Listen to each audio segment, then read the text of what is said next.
बिस्मिल्लाहिर्रहमानिर्रहीम।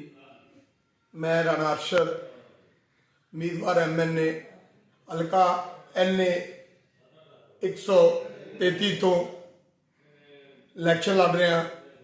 खुदारा मैं अपनी गयूर अवाम नूं हथ बन के रिक्वेस्ट करना, अल्लाह के वास्ते अपनी आने वाली नस्ल वास्ते थोड़ी मेहरबानी मेरा साथ दियो।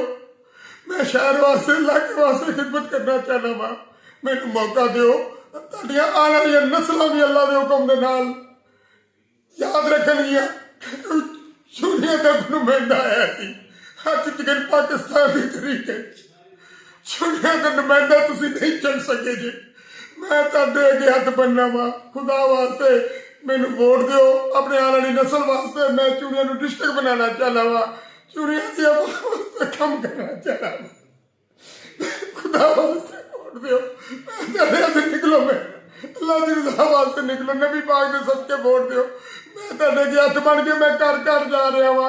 मेरे को गड्डियां नहीं है, बसां नहीं है, वैगन नहीं, मैं पैदल हाँ। मेरी मदद करो सारे खुदा तुहाडी मेहरबानी। मैं पूरे हल्के की आवाम नूं रिक्वेस्ट करना कि हल्का 133 तो कंगनपुर डी मोड़ चूड़ियां झांगा मंगा लिया सारे मैं पूरे हल्के की आवाम गयूर आवाम रिक्वेस्ट करना, खुदारा मैनू वोट दे के एक बारी मौका दो। तुसी तकदीर बदल जाएगी इलाके की इंशाअल्लाह।